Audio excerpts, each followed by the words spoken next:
最近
تعالي تعالي تعالي تعالي.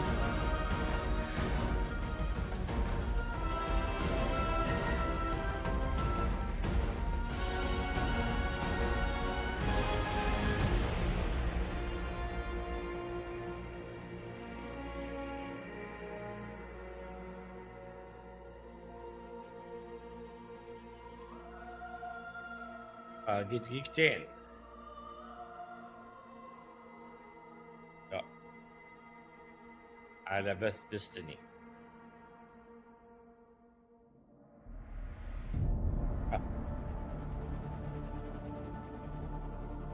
واضح ترى. طيب اسم سبيت فيني.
ها؟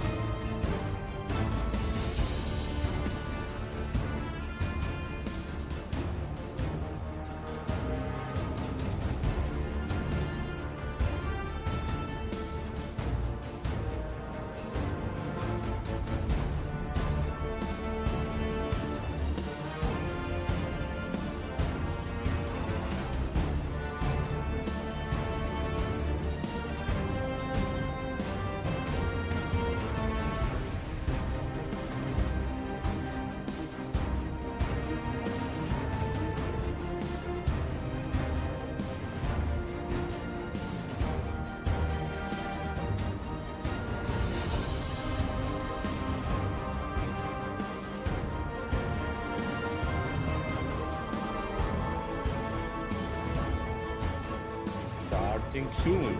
10, 9, 8, 7, 6, 5, 4, 3, 2, 1.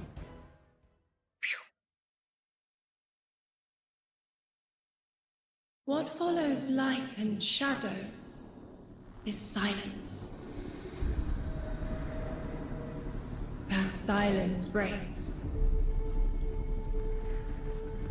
I am summoning you as a new age begins.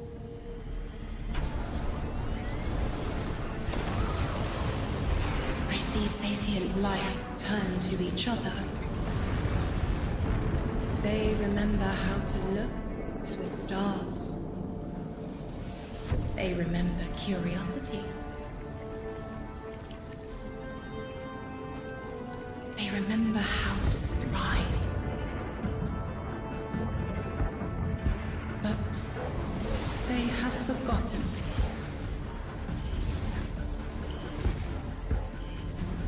They forgot we were here long before the Traveler.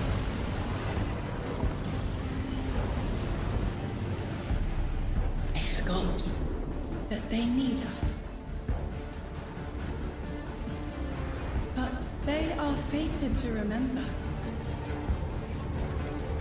I will remind them. I'm sure you will. But not through me. Find someone else.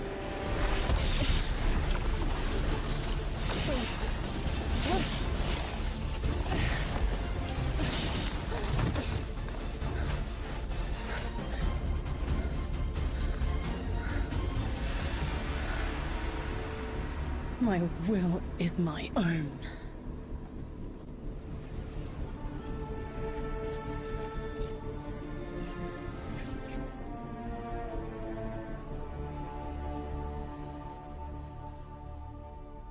All right, everyone, hello and welcome here to Bungie HQ in beautiful Bellevue, Washington. We have got an amazing stream lined up for you to tell you a little bit about the Edge of Fate and the future of Destiny 2 as well. My name's Andy. I work on the social media team here, but no need to worry. As always, I am joined by some of my amazing colleagues here at Bungie to share some of the finer details of the stuff that we're going to be getting into today. So, how about we go ahead and get into it so we can show you what we got.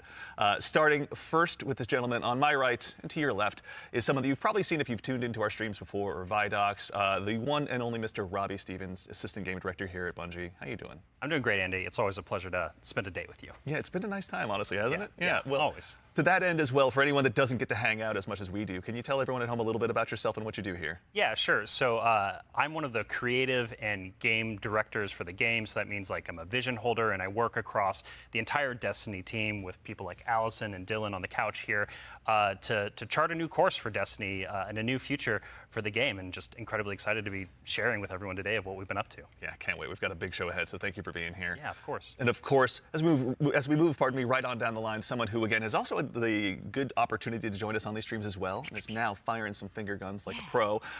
Destiny's narrative director, the one and only Allison Lures. Allison, hello. How's it going? It's going so good. I'm here on a couch and I get to yell about Destiny with you. So Not it's a good day. Yeah, honestly, I'll take that anytime I can. Well, Same. For anyone who also hasn't had a chance to yell on couches about Destiny with us or hasn't joined us in the past, do you mind telling us a little bit about yourself? Sure. So my name is Allison. I'm the narrative director for Destiny 2. And so that means it's the job of me and my team to make you laugh and make you cry and make you go, whoa, I totally forgot about this thing from 8 years ago. How did they remember? It's because we're good at our jobs. It's true. So there you yeah. go. As someone who gets to sit in on the writers' rooms, I can now doubly confirm that. So thank you for love being having you here. there. So much fun. No, seriously, thank you so much.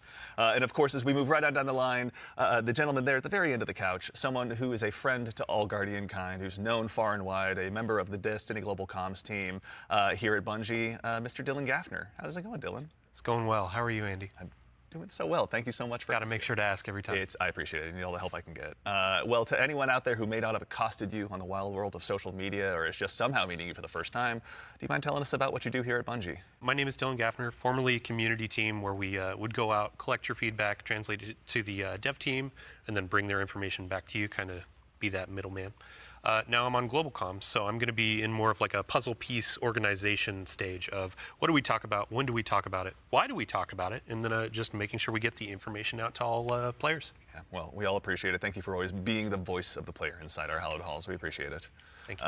All right, well, now that we've kind of got the intros out of the way, let's talk about our new saga. Robbie, I'd love to start with you. What's up next in Destiny, and where are we exploring? Yeah, so our first expansion this year, The Edge of Fate, is the start of a brand new multi-year saga called the Fate Saga. And so we want to tell a story about something older, about the nature of fate itself. Are we bound by it? Can we fight it? Because before the Traveler ever arrived in our solar system, there was already space magic here, Andy. Yeah. Yeah. And so ultimately, this is a story that we're going to explore one of Destiny's biggest mysteries and the foundations of the universe itself. You're talking about the 9, aren't you? Who Yeah. told you? I think it's How did you guess? Yeah. Lift you off. We did such a good job with this Really secret. buried that lead, didn't we? Yeah. just a little bit. That's, but I mean, to that end, so who and maybe more appropriately, what are the 9? Yeah, so buckle up. In the simplest description possible, the 9 are extraordinarily powerful beings that have been in the solar system for way, way, way, way longer than the Traveler. We can think of them as being kind of connected to each of the major celestial bodies in Sol. So that's each of our 8 planets plus the sun. Sorry, Pluto. It's messed up. Didn't make the cut. All right, fair. I don't make the rules. Yeah, there you go. But the important thing to know about them is that this is why we're going to be so focused on the solar system for the next saga. We want to ask questions about our home that we've never asked before. Yeah. So when it comes to the 9, obviously, Eagle-Eyed Guardians have been able to spot references to them for quite some time, whether it be outright ominous or a straight-up game show in some cases. Can you tell us a little bit maybe about what we should expect from them? Expect to be surprised. We're, like you said, the lore of the 9 really ranges from like Star Horse infinitely neighing to the 9 doing genuinely awful, awful things in our lore. And so the important thing to know about them is that the 9 are individuals. This isn't a collective. It's not like a hive mind. Each of them are kind of their own being, their own person in the loose definition of a person. They have different wants and desires. They can ally with different members and fight with different members too. In the words of one of our characters really early on, there are aliens, and then there's aliens, and then there are aliens, and that latter one is what the 9 are qualified as. Fair enough. All right, so beings of obviously immense power, something that the Guardians have gone toe-to-toe with in the past. We've even faced off against the very embodiment of the darkness itself. Yeah. What could be tougher than that? Yeah, so this is something that we think about a lot about, because ultimately the 9 seek to free themselves at no matter the cost to humanity. And because they're extra dimensional in the ways that Allison are describing, they're not bound by the same rules that we are, that we've really experienced before in the game today. And so humanity and the Guardians, to many of them, are ultimately just bugs that can be squashed on, that they don't really care or think about beyond, achieving their ultimate goals. So. Yeah, I mean, like, for the last 10 years, Guardians have really just been making their own fate. Yeah. I mean, so the 9 is challenging that. How are we going to deal with it? Yeah, whether we like it or not, the 9 have a plan for us. And like you said, Guardians are really good at making their own fate and going out and deciding who they want to be. But what happens when them deciding to make our own fate is exactly what our fate is? Like, what if that was the plan all along? These are extra-dimensional beings. That means they perceive our reality in a very different way and can interact with it in a very different way. It's like they're a move ahead in chess. Weird. What a reference. But you were mentioning, obviously the Fate Saga is one of the subjects of today. How long can we expect the Fate Saga to last? Yeah, so the Fate Saga is going to play out over several years, and ultimately we know where we're driving this car. We know where we're going with it. But the conclusion of the Edge of Fate itself is going to leave you with more questions than answers, and it's going to be the catalyst into this new multi-year saga, because we really want to return Destiny to being a game about big questions, right? And so the way we think about this is about pouring jet fuel into the speculation engine of the game. So we're going to be revealing a lot of ideas, a lot of concepts, and many of them we're not going to be answering immediately, because we're going to be telling the story over multiple expansions, and we're going to be giving you those expansion beats more times than we have before in the past. And so the Year of Prophecy kicks off with the Fate Saga, and with it, humanity is now set on a collision course with this celestial pantheon of the system that has been here for a very, very long time. And so The Edge of Fate launches on July 15th. And then the second expansion of our Year of Prophecy is Renegade, which comes this winter. And then later in 2026, we've got Shattered Cycle and The Alchemist. It's a lot of stuff. Yeah. A lot of exciting beats. And so, again, The Edge of Fate is just the beginning of this long journey of this awesome vehicle we're all jumping into and driving together, and it's going to take us to some new places. That's exciting. So, with regards to the Edge of Fate right here in front of us, you were also nice enough to bring the class something today. You've got some gameplay with you, Oh, right? yeah, we got some clips. Oh, yeah. Yeah, we should show those off. It's a doozy. Let's check it I out. like the present. Let's check it out.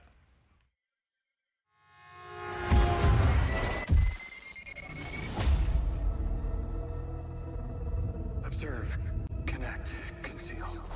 Guardian, I had a vision. Conform, comply, return.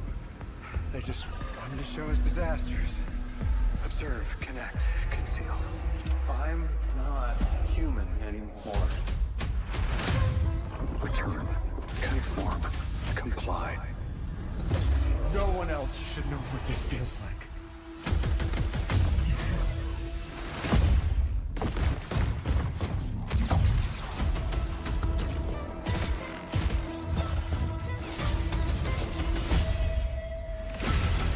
Enough. Terminate your suspicion, Commander. Remove your scornful blindfold. Observe, connect, conceal, conform, comply, return. Observe, connect, conceal, conform, comply, connect, return.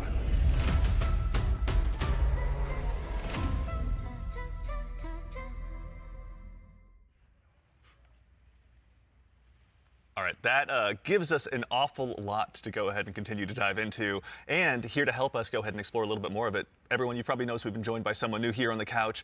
We are privileged to be joined by someone who's the originator of perhaps my favorite all-time Destiny emote, the one and only Dave Samuel, art director here at Bungie. Dave, how's it going, man? It's going great. Thanks for having me. Absolutely. For anyone who maybe for some reason somehow doesn't have that emote in their collection or hasn't seen you in a past Vidoc, do you mind telling us a little bit about what you do here at Bungie? Yeah, I'm art director on Edge of Fate. I work with the art team to visualize the narrative and design and kind of bring it all together. It's a lot to bring together. Thank you very much for being here today. Yeah. So with the Edge of Fate, it's obviously the first expansion in the Fate saga. Allison, I'd love to start with you, actually. What can you tell us about the Edge of Fate? The Edge of Fate begins with an invitation, and we are invited along with a very specific group of people to a location, to a moment in time for a very specific reason. Very specific purpose. Very specific reason and purpose, yes. And the place that we're going to is called Kepler. And so you may be saying, now, Allison, hold on, hold your horses You read my mind. second, Yeah. because the Kepler I know is the one that's way outside of our galaxy. What do you mean we're going to Kepler? And I say, like, dear friend, didn't you know if you look inside in Destiny's universe, the Oort cloud at the edge of the solar system, you'll find a little planetoid that also happens to be named Kepler here in the world of Destiny. And that's where we're going, to Kepler. Super exciting. And this is kind of a, Robbie, we were talking kind of before the show. This is like like a first taste of something new, right? Yeah, so what you're seeing here is us just trying something new. We're expanding the universe of Destiny, creating new mysteries to uncover. This whole destination is about exploring a labyrinthian world that took inspirations from things like Dreaming City, exotic missions, dungeons, and it's wrapping it all through a Metroidvania expired experience. And so at the heart of all of this, at the heart of the Edge of Fate, is a player-driven exploration and discovery of an exotic world with brand new abilities. So actually to even just maybe dig a little bit deeper, like how is the Edge of Fate going to be different from past expansions that we've made for Destiny? Yeah, so at the global scale, when we're thinking about expansions and the Year of Prophecy and the formula of Destiny expansions going forward, first off, we're doing 2 expansions a year instead of just 1. And think of each of these expansions as a little bigger than something like a Rise of Iron from D1. And so both of these expansions combined are going to be even more expansion content than we've done in the past. And by delivering 2 of these a year,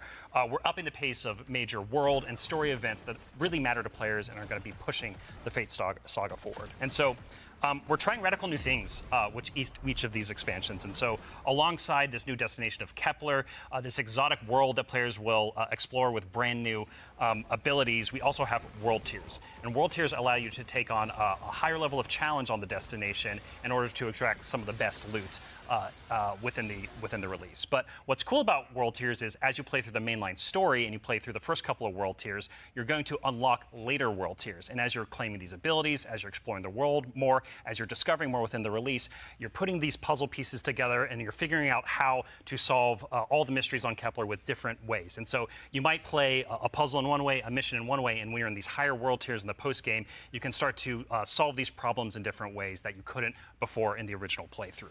And so alongside all of this, we're also going to have a ton of quest content that we're rethinking about how we use within the game. And so on Kepler, there's some non-linearity within the destination itself. And so with a lot of our side quest content that is related to the critical path, but you don't have to play it. It's there for you to explore. It's driven by your discovery of the world. You're out in the field, you discover something and you pick it up, and that's going to help you explore the characters in the world of Kepler more and go deeper on that story. And so, yeah, again, this is all about us just looking at the formulas that we've been building in Destiny over the last 10 years. And some of them are really strong, but they're due for some experimentation and some radical changes. And so that's what you're seeing here with the first taste of the Edge of Fate. Very cool. Yeah. I love everything you just said. I was a little distracted by some of the gameplay we were showing, like exotic sniper rifle, I think I saw, kind of recognize that. Oh, yeah. Some enemies with a couple really cool twists, like, okay. Yeah. But then also there was a Guardian that turned into like a lightning ball. Yeah. Yeah. So there's multiple new abilities that your players are going to be able to discover on Kepler that's going to make them navigate and look at the world in different ways. But the one you're talking about, Dylan, we see it as our premier ability, the crown jewel of the release, and that's called Matterspark. And Dave has joined us, and he's helps us take the vision of the narrative and the design and the art and smush it together in amazing experiences. And so I think Dave should talk to us more about Matterspark. Yeah, please. Yeah. So there's this new source of energy on Kepler, this strange dark matter.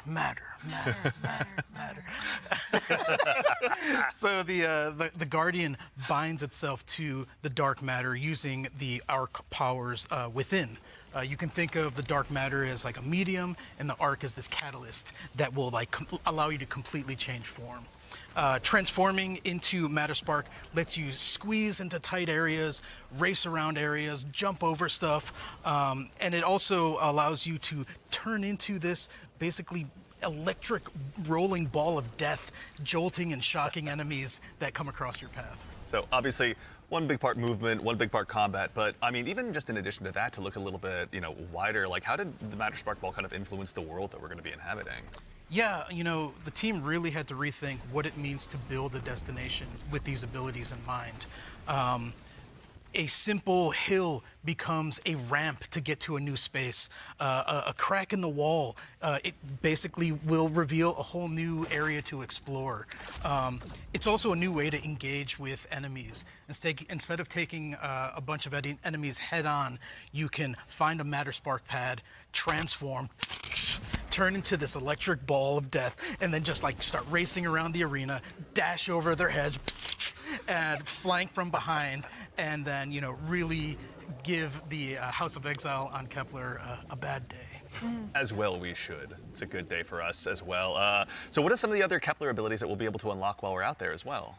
Yeah, so each of these Kepler abilities are a mix of dark matter and our Guardian's powers. So we have the Relocator Cannon, which is this new fallen dark matter tech mixed with void. This is going to allow you to bypass laser walls, use these cascading relay networks, and just basically teleport around the world. Another ability that we have is Mattermorph. This is dark matter mixed with strand, allows you to manipulate the environment.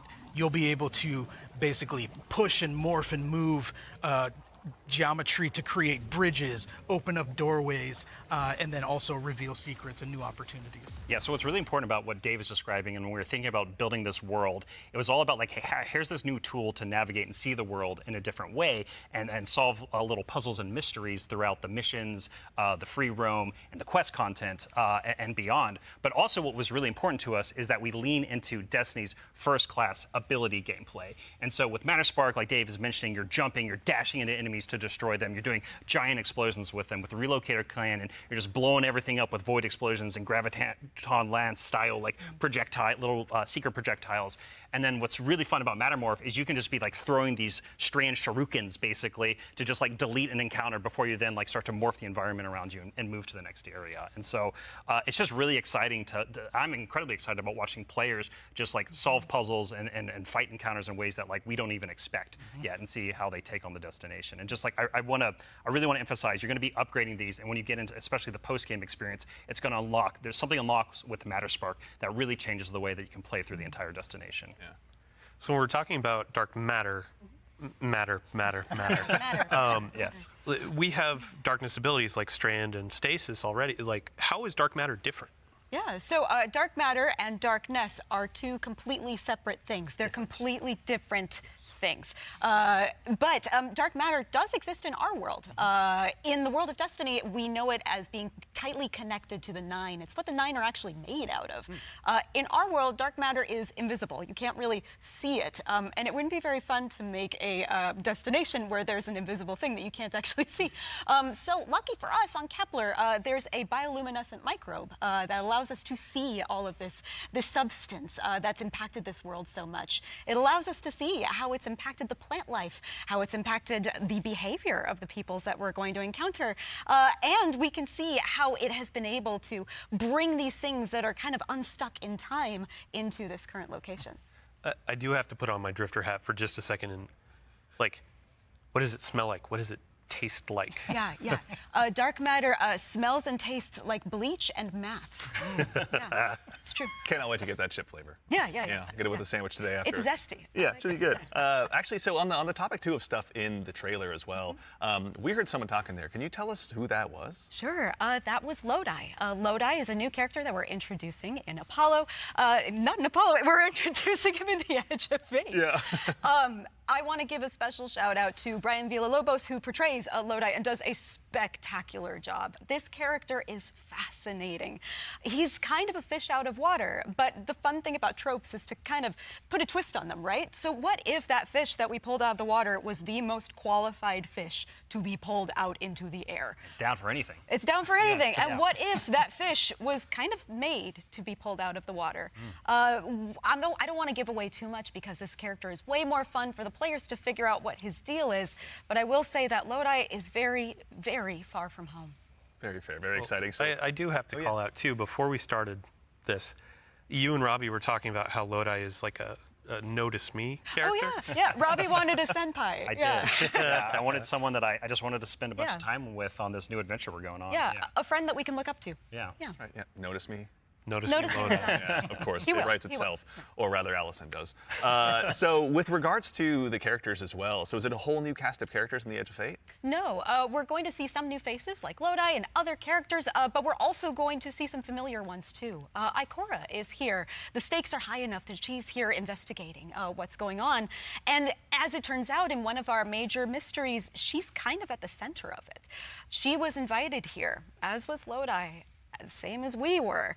All of it's kind of tied together. Very exciting. So Yeah, the way, if I can No, go no, ahead. please. Yeah, please, Like yeah. the way we think about this is about all these characters, their fates are intertwined in some Yes. way. There's these puppet masters that have been pulling the strings for a very, very long time in order for everyone to get here at this moment. And so as a guardian and these characters involved, they're gonna have to decide if they're fight your fate. Like that's what we think about. For these individuals, that's what they're going to have to go through and determine about how they can stand up to this new conflict that is surrounded by the Nine, because they are fated to be here, and what does that mean for them, and what does that mean for their future and the future of Soul itself?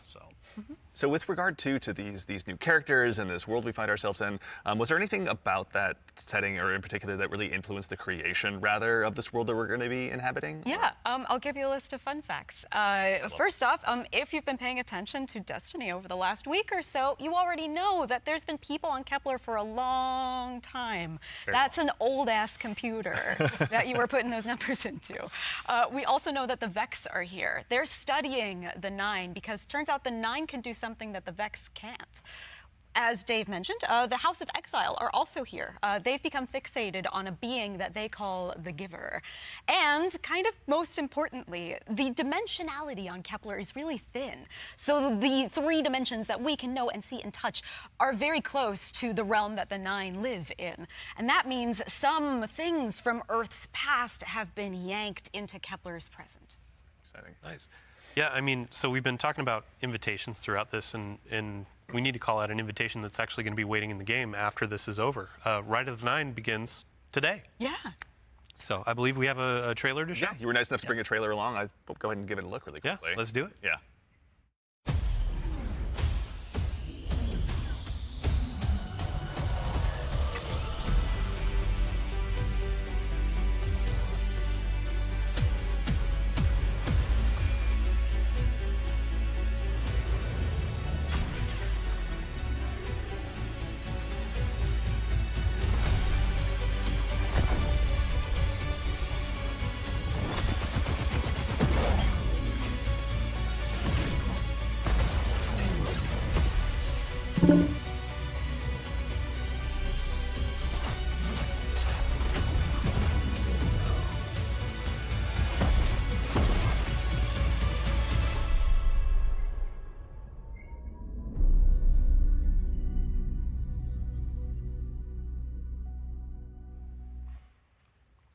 All right, so that's Ride of the Nine, which is our essential prologue story for The Edge of Fate. And these 3 dungeons that are featured in this event are free for all players starting today. And so what's really important about this is that these dungeons are both for veteran dungeon crawlers, hardcore raiders, people who've been in these places a lot, but also new Guardians who have never stepped into a dungeon before, right? What was really important for us when we were developing Ride of the Nine was that we are changing the formula on how we can think about how we can welcome even more people into these experiences. And so you're going to be able to go in solo, buffed up, and explore a dungeon by yourself, or go in match made with other fire team members shoulder to shoulder for the very first time. But don't worry, because we also have that higher level challenge for our veteran, our hardcore dungeon crawlers, where you're going to be able to earn the best possible loot, exclusive rewards, and also an exclusive title as part of Rights of the Nine. What's also really important about this event for being a prologue for The Edge of Fate is that it really reintroduces the emissary into the game, and you're going to learn why her job is pretty crappy and why she quits at the top of The Edge of Fate, like we saw at the beginning of this show. And so, Andy, we've been talking a bunch about how our Destiny expansions are changing the formula for Destiny going forward. So now I think it's time for us to start talking about how the core hobby of Destiny is changing going forward, the day-to-day of playing Destiny, week-over-week experience. And we've got someone else on the couch here to help us talk about that. We have an expert in that very subject now who has gone ahead and joined us on the couch. We are now joined by the one and only Mr. Ben Womack, creative director here on Destiny. Ben, how's it going, man? Hey, I'm doing great. I'm really excited to be here. There's a lot to talk about. Yeah, seriously. There is a lot. Yeah, it's going to be a very good conversation we have coming up. Yes. But before we get into that, can you tell us just a little bit about what you do here? Yeah. So I'm the Destiny 2 creative director for the core game, or the core hobby, as we call it. Yeah. And it has to do with all parts of the game, everything from Edge of Fate, through our seasons, through the fundamental systems. And in particular, like Rob was saying, I've been focusing on thinking about the kind of building blocks of Destiny 2 and getting those like not only stood up, but also transformed and iterated on in some really exciting new places. Nice. Well, let's go ahead and just start at the top. Can you tell us a little bit about what like the core formula of Destiny is changing and why? Yes. So I think we need to start with the why first, because it's important to think about what is Destiny, what is great about Destiny. And Destiny is best when you have like awesome chases that you're excited about, you have really cool, powerful builds to make, and there's a mountain to climb that's right in front of you that you want to climb. You're like, I want that mountain, it looks pretty cool. And the thing that is not always true right now in Destiny is like, it doesn't feel streamlined. as it could. Players don't have as much agency. You know, we want to be player-driven. We want to be more rewarding than we are. Because right now there are barriers to playing Destiny like in the best way, and those barriers are insurmountable sometimes. So think about that whole picture of, okay, what is the Destiny that we really want, that has been in the past, that we also want to get back to, and where we want to go for the future. That's where all the changes you're going to see have started, like at their inception point. So it's a big piece of the pie. Massive updates coming across so many systems of the game, and this is like that. We're just getting in, digging into the surface. Yeah. Yeah. I mean, to that same end, then, how are we making it easier? Pardon me, to go ahead and just get straight into the fun. Oh no, let's do it, because that's exactly what we want to do. Yeah. And the first thing you're going to see when you log into Destiny with Edge of Fate, you're going to log in your character and see your ship in orbit. It's going to say, it's not going to say Open Director. It's going to say Open Portal. And the portal is our new front page of the game. We're trying to get you to the fun as fast as possible and as few clicks as we can. We even have Edge of Fate there in the corner so that it's right immediately there. No fumbling around with the map to get to it, really. And we're also taking other big parts of the game, the ritual game and for seasons, and putting them into these ops categories. So the idea is that we're having these different ops for different moods. We're having solo ops. We have a bunch of fire team ops. We have pinnacle ops. And of course, we have crucible ops, still super important for the game. Yeah. I mean, to start up at the top, can you tell us a little bit more about what solo ops is? Oh, yeah. So solo ops is exactly what it says on the tin. It is a bunch of activities that are made for solo players. And the conception point of that was we want to make activities for players who have a smaller amount of time that they want to play in, and they don't necessarily want to have dependencies on other players, but they still want to get in there and play for 10 to 15 minutes and get some real progress. Yeah, get some loot. Yeah, get some loot. Yeah. Get some loot and get your character forward and feel like, yeah, no, I played some Destiny, that was great. And even if you don't feel like playing with other people, that's fine, because we have an activity type that is designed for one player. Excellent. So, I mean, to that same end, what are some other ways that we can play and have fun using Portal as well? Yeah, so Robbie actually has a great way of talking about this. Yeah, some of the North Star that we talk about when we were developing the Portal early on was where are we headed with this thing? And ultimately, it's play your way. It's giving players more agency, more personal drive to figure out how they want to engage with the power climb and the new progression systems coming and our seasons. And so the entirety new progression and power climb is now all available to you in the portal at your fingertips in one place. It's really easy to find, really easy to jump in. Anything you play inside of that category any of those categories is gonna help you make progress. And so, because we want Destiny to be welcoming not only to new players, but also old players who are coming back to the game to join us with the Edge of Fate. And we also want this to be like a new even playing field for everyone.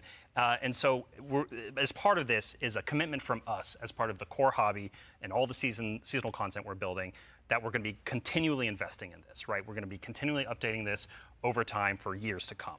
And so, you're asking me directly, what else is there to do? Yeah. Ben mentioned solo ops. We also have the fire team ops and pinnacle ops. Both these are more around playing with other fire team members, shoulder to shoulder, where fire team ops are more quicker sessions. There are some longer form things in it too, but then pinnacle ops are more about those really long form or more challenging kind of focused activities like exotic missions, for instance. And so, and then the one thing we haven't talked about yet very deeply, but is incredibly important, and it's something that I think we've done for the first time ever, or maybe since early D1. It's kind of a return to form. Yeah. You're going to be able to experience the entirety of the power climb within Crucible Ops by playing PvP, right? So this means if you want to be sweaty, Andy, which I know you, Dylan, too. I know you're that way, right? I know both of y'all. If you want to put the sweatbands on, you're going to be able to play the entire experience in the season here and earn some of the highest tier loot that's also available in the game. So, I have to say, this is super exciting because my player type or other folks out in the community, they want to go in, they want to jam on PvP, but then their friends invite them to do a dungeon or a higher tier activity, and they're like, oh wait, I need to grind a long time to get up to power. Now, through PvP, they can get up to power, and you can just bring them into that PvE experience and have a fun time with each other. Yeah. So. That's honestly how I primarily played D1, so I'm really looking forward to that. So it sounds like the core, obviously, of what you guys are talking about, play the way you want to play. It's at the center of all of it. What if I really want to challenge myself, push myself? Oh, yeah. A little bit more? That's important to us. Yeah. Depth. Depth is important to us. Well, death, but also success. Yes, and that's true. from it, That's right? true, yeah. Yeah, and so we really want to give agency. That's one of the things, player agency, player driven towards loot and challenge. And so we have a really hugely expanded activity customization system. We have a lot more difficulty levels, and we have a ton of new modifiers. We have 50 new modifiers along with all the old modifiers that we've released in the past that are going to make this big curated web of options for you to experience any of the PvE content in the curator. And so, like, we have Banes, not just old Banes that we have, but new Banes as well. We also have boons to help you like get advantages in your activities and for your build. We have challenges and trade-offs. And the fun part is you're going to get these different combinations that are available, and you're going to then make a mix that's actually going to change the way you play and be pretty interesting, and sometimes be the way you prefer you play. Like, there's a new boon called Grappler that I personally love. It's kind of my preferred way to play, where they give you 3 grapple grenades replacing your current grenade. You can't do the melee, but they recharge super fast. So any build you want, you could now Spider-Man around any map. It's actually super fun. It's so fun. Yeah, and I mean, like, what's at the heart of what Ben is talking about is what we kind of call the virtuous cycle, right? Where you're going to be crafting your build, tinkering with the activity, looking at like how you can earn a higher tier of reward by taking on higher challenge. And as you earn better loot, you're looking towards that next mountain to climb just ahead of you all the time. And so this is really about how far you want to push yourself upwards within the portal itself. But also, we also are thinking about the people, and that's the depth, right? That's the depth of the challenge that we're talking about. That's also, but we're also thinking about the people who don't have as much time to play with like solo ops, and also if you're scared of modifiers or you're scared of customizing these activities. Or you just don't feel like doing it. Yeah, no, that's a great way to describe it. Thank you. We have a bunch of quick play options, right, Ben? Yeah, quick play options, and we actually have matchmaking and Fireteam Ops. Oh, and we have Fireteam Finder, and so you're able to like really choose kind of what you're in the mood for. Oh yeah, we technically have matchmaking across every activity that exists. Except for solo ops, because that's solo. Right. But yes, otherwise, but in the fire aside teams from and that pinnacle one. ops, it's everything. Yeah, you'll have options to play by yourself or with other people. Oh, actually, a really fun part is you can play a strike by yourself as hard as you want it to That's now, true, yeah, which is really fun. Yeah. Well, you're talking about like all the different boons and combinations. I think at one point you were saying around 50 or something like that. Those 50 apply new ones. 50 new ones. Yeah. So it's like you can take those into solo ops. Like we're talking about this being kind of leisurely, bite-sized activity, but if you want to take it and say, I don't want Weenie Hut Jr., I want like esoteric level solo hardest thing in the world, like you can kind of customize and do that. You can just do it from the very start if you really want to. Yeah. And Depends on how deep you want to go. Yeah. Really. Yeah, and the point is that you're going to like stretch that far, and we want the reward to feel like worthwhile. Yeah. Yeah, you want to feel like as you're pushing yourself, you are rewarded for it. That is something that's really important to the vision here for the portal. Yeah. Rewards, huh? Rewards. There are a lot of rewards, aren't there? It's funny you mentioned it. Yeah, we've got Banes, boons, modifiers, but let's talk about gear for a little bit here. Yeah. What's changing about loot, and why should Guardians care? Yeah, so like talking about chases and mountains and builds, like gear's at the center of all of that. And we actually have 2 giant gear changes I'm gonna like put in 2 little buckets for us to talk about. Yep. The first one is Armor 3.0. And the next one is gear tiers. And so like talking about Armor 3.0 first, we are probably making the biggest change ever since Shadowkeep. It's around huge. the system. It's yeah, enormous. It's a huge change. Yeah, so like we're adding set bonuses, which is a long requested feature for all the new armor that you're going to be able to get at Edge of Fate launch, and we're redoing all the stats on armor. Where they can now like exceed 100. Go beyond 100. Go beyond 100 for extra bonuses. Yep. We're going to every single piece of new legendary armor that drops is going to have all the energy filled in, so you can build crafting right away, and it's going to essentially like. There's more features actually that I could talk about, but I don't think I'm allowed to yet. Fair. Well, something that we can talk about too, you mentioned gear tiers as well. Yeah. Let's talk about that a little bit. Yeah, so gear tiers are very exciting because every single legendary weapon and armor that you can get is going to have 5 gear tiers, starting from 1 going up to 5. And like we have a 5 gear tier 5 piece of legs armor on the screen right now. And you can see that like this is like looks really cool with iconography, but it also has a ton more stats. And oh look, what's that? Yeah, what's going on with the energy there? Yeah, the energy. Ben? Yeah, that energy says 11, and it's true. 11. Yep. It's not a typo. Like energy is going to 11 for higher tier armor, and so if you want that for your build crafting opportunities, it does like give you some new options you never had before. You're gonna have to challenge yourself to get more higher tier armor and keep on going to get yet more higher tier armor to get those options. Yeah, and this is also not something that's just relegated to armor, right? When it comes to weapons, they're obviously getting their own refresh as well. Yes. What's Destiny without chasing some? You read my mind. Yeah, like weapons seriously. are part of the player identity. You know, some people like have a gun that they love. You got fashion, and then you have gunplay. That's right? true, though we do have fashion for your guns a bit now. Hey. Well, so because once you reach tier 5 for your legendary drops, you're going to be getting tier 5 weapons, and those have unique shader treatment. It's like essentially a completely different look that's going to immediately identify it to you and others that this is the highest tier gear of this drop that you can get. It's going to show on the weapon, it's going to show on the icon, it's even going to show when you kill enemies with that weapon, because there's unique kill effects for tier 5 weapons that you can turn on or off if you don't want it, but your gameplay will like show that, no, yeah, the weapon that is being used is like the highest tier you can get. Yeah, Giver's Blessing, which I think we have on screen right now. This is one of the Kepler auto rifles, and I cannot put this thing down. Oh, it's so good. Yeah, when we're playing through the Edge of Fate right now, and it's what's really exciting about it for me is that like when you see that tier 5 drop, like you know immediately that's better than like a tier 3 or tier 4 weapon that you have, right? And I think that's when we talk about making Destiny easier to just jump in, find the fun, make it accessible, but also create more depth. Yeah. You know, this is what we're thinking about. It's like how can we just make immediate, like you understand, like okay, this is probably better than the thing I have right now, depending on what gear tier it is. Yeah. I mean, that's a good example of how much time and effort is being put into these game systems to make them more like approachable. Change can be scary. There's a lot of change that's about to come to the game. We're Armor 3.0, we have so many new boons, we have a bunch of new stuff. And after 10 years of Destiny, this is going to flip some stuff on its head. So, I mean, we're going to have a bunch of blog content. We're going to have interviews with Robbie, with Ben, with more folks across the team that have been working on this. And then we'll also be elevating our creator community when they're creating guides, all that kind of stuff. It's going to be a fun time. But ultimately, a big shout out and thank you to all the folks that have been coming into our studio, giving feedback early on some of these systems so they can be more approachable. And we're looking forward to all the feedback that's going to be coming after launch too. Like this is again one of our first steps into something, and then the community and we are going to build something amazing. Yeah, and I can't stress enough how much feedback we've gotten from the community summits we've been running over the last year for the Edge of Fate, and just people reaching out to the community teams and others to us. Like your feedback is invaluable. So like seriously, like thank you so much. We're making this game together ultimately. Yeah, it's incredibly important part of the process. Like I don't think we would be able to make what we do without it. Yeah. Working with the community is obviously a core part. Dylan, huge thanks to you and your team, obviously, for helping to lead that charge. And in advance for the big blogs you get to write. And then also our social media team will go ahead and get out the door. So go ahead and give us a follow. I think, Ben, but you were saying you wanted to try to break the record for longest twid? I'm more predicting we are. Yeah. So it's not about try, it's the state of things. It's going to be a multi-month journey as we head towards launch. So. Yeah, it'd be a good time. But, you know, we've been talking a lot on the core hobby of Destiny and that commitment to continually updating it. And in addition, we're going to have 2 free major updates between each of our major expansions coming in the Year of Prophecy and beyond. And so ultimately that means there's 4 big beats happening in a year, 2 expansions, 2 free major updates between those expansions. So what that means we're not doing is paid seasonal content anymore. We're not doing separate seasonal storylines.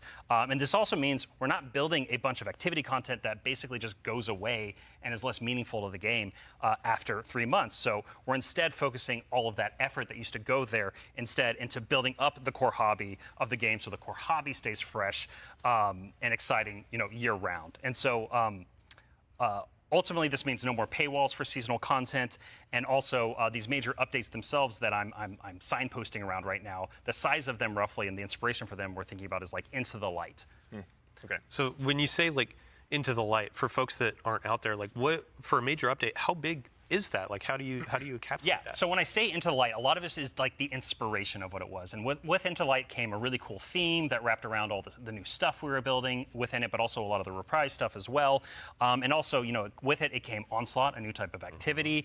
It came with reprised exotic missions and a rethinking of how we could do like a rad style event, a raid event with the Pantheon. And so for our first major update coming a few weeks after the Edge of Fate launches, we've got Ash and Iron. Right? And so with Ash and Iron, yeah, we're going to be returning to the Plague Lands. Returning to the Plague Lands, can't wait. It's going to happen. Plague Lands, baby. And so that story is going to pick up from where we left off from the Edge of Fate. And with it, we're going to have a new activity called Reclaim, a brand new exotic mission, new types of pinnacle ops entering that for the first time, as well as, of course, what's Destiny without loot to chase? We've got new gear, new rewards, and 2 new exotic weapons as part of Ash and Iron as well. And again, this major update and all the seasonal content going forward is free for all players. All the activity content that exists in the portal, that's free to play. Very nice. So even to actually go one quick layer deeper on seasons as well, what are some of the cool things that we're going to be able to do with the season that's launching alongside the Edge of Fate? Yeah, Ben has been working on this space for the team for a while now, so I'm going to kick this one to him. Yeah, so we're trying to make any time best time to hop into Destiny. Yeah. You know, and one of the ways we want to do that is we want to invest in events that are like accelerating the game and enhancing every part of the game, but also bringing new cool stuff. And actually, we've been working on this so long, we actually have some new cool stuff coming before the Edge of Fate. It's a special little treat. Yeah, special little treat. So this Friday, you can play a little event, maybe you've heard of it, called Heavy Metal, which is Tanks vs. Briggs, a new PvP mode. It's super fun. I would kind of wish I was playing it right now, not gonna lie. But the thing that people at home don't know is we have a new reward. That's a unique thing in Destiny if you invest in this event, if you go and play. And it is a free-to-play event. So this reward is free to play. It is a new combat vehicle that goes in your Sparrow sled, a combat Sparrow, if you will, called the Griffin. And this is a really cool, like, combat-ready vehicle you can take anywhere you can summon a Sparrow. You can summon it and use it to fight your enemies and just have a really good time. And there's some really cool there's some really cool build crafting things with this vehicle that I don't want to spoil right now, let people discover, but I'm super excited for it. They all thought they were going to ride those skimmers forever. Yeah. Well, I mean, we've been saying, like, what was it? Skimmer is Flash and the Griffin is Splash. Hey, there we go. The dad joke quota has been met. We got to get one in. Absolutely, yeah. But that's all, right? Man, like, you've got more for us, don't you? Oh, yeah. So, like I just said, there's more events that we've been making. There's one that's going to happen right after the launch of Edge of Fate. It's called Arms Week.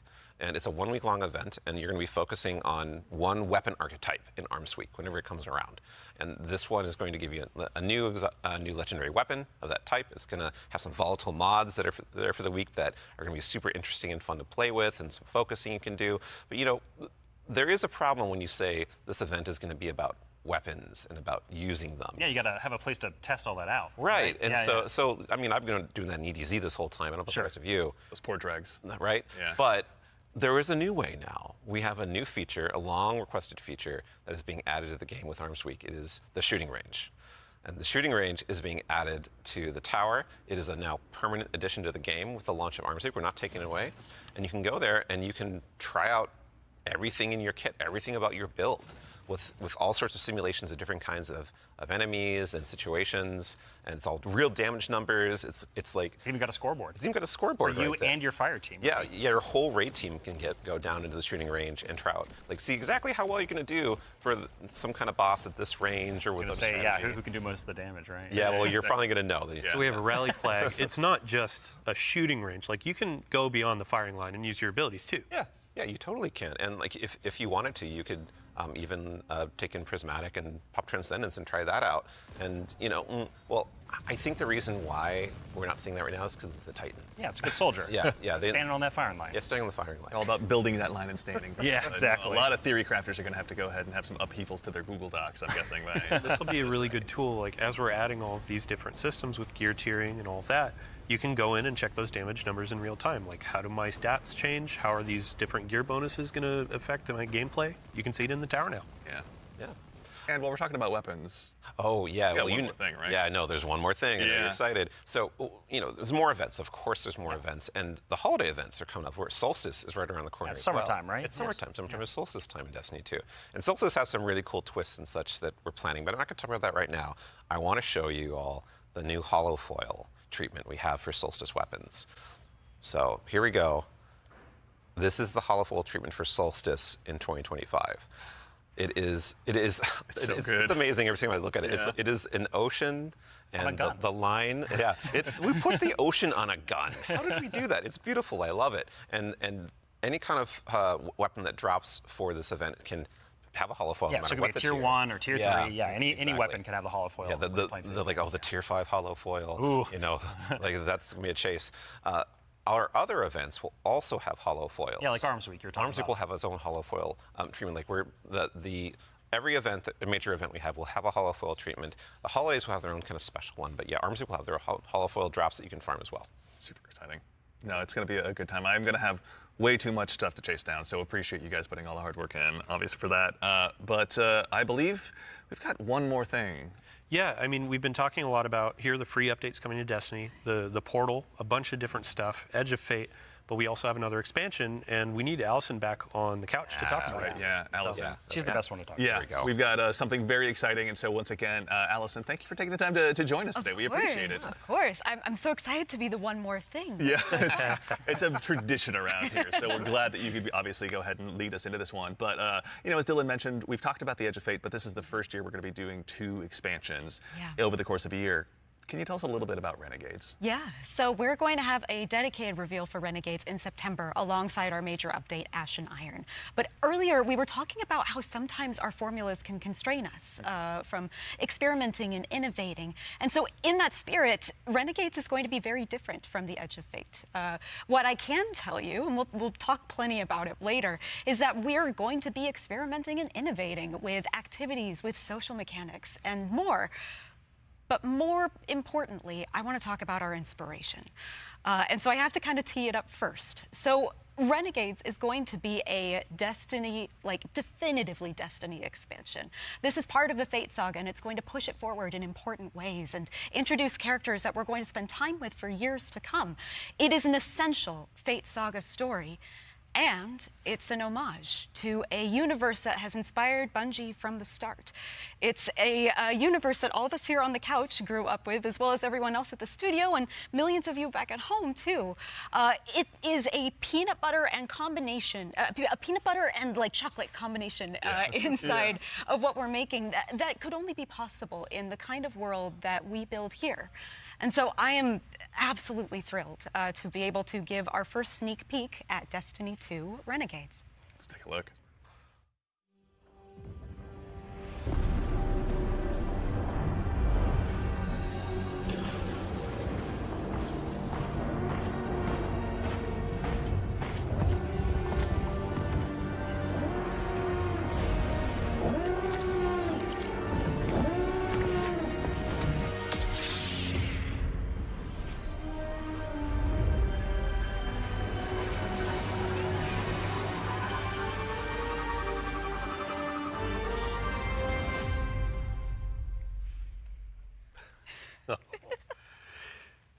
Okay, Robbie, what did we just see?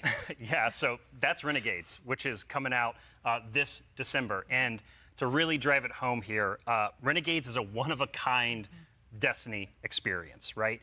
And just like we on the Destiny team have taken inspiration from other genres like dark fantasy or cosmic horror, Renegades takes the space western vibe and aesthetic that is Star Wars, and it puts it through that Destiny lens. And ultimately, it's created a new lawless frontier that is emerging within Seoul. And so, like, we're so excited to show Renegades off a little bit today and to be talking about it more in the future in September alongside the free major update with Ashen Iron. But right now, today, we're focused on Rite of the Nine and what's right around the corner with the Edge of Fate. Absolutely. No, I heard a lot of calendars get marked just now on September, but no, super excited to share more of that in the future. But that actually leads us to the conclusion of today's show, which again, we covered a lot. There's been a lot today. Yeah, this has been a big show, honestly. No, we went through a lot of it. So let's go ahead and quickly double check. We obviously went through, and the Year of Prophecy, pardon me, is going to go ahead and kick off on July 15th. And this kicks off a brand new multi-year Fate saga and our new focus on the core hobby of Destiny. The first expansion, The Edge of Fate, is going to be launching again on July 15th, as I noted, with its raid launching on July 19th. Okay, hold up. Yeah. So you're going through a lot of information. We already covered that. Oh, yeah. But like, you can't just sneak in a raid date. We have a new raid coming with the expansion, July 19th. We're going to have a bunch of blogs. We're going to have the rules, regulations, all that kind of stuff for our raid race. Of course. We invite everybody to come in, try to go for that world first title. And yeah, I mean, just stay tuned for more details. We're not going to spoil anything. It's a raid. We got to keep it secret. Yeah, absolutely. Yeah, everybody mark your calendars. Yeah. Bungie.net is the place to go ahead and learn more. And again, follow our social media channels. Do us all a favor. So in addition to that, again, as we noted, Ashen Iron, our first free major update, will be launching on September 9th.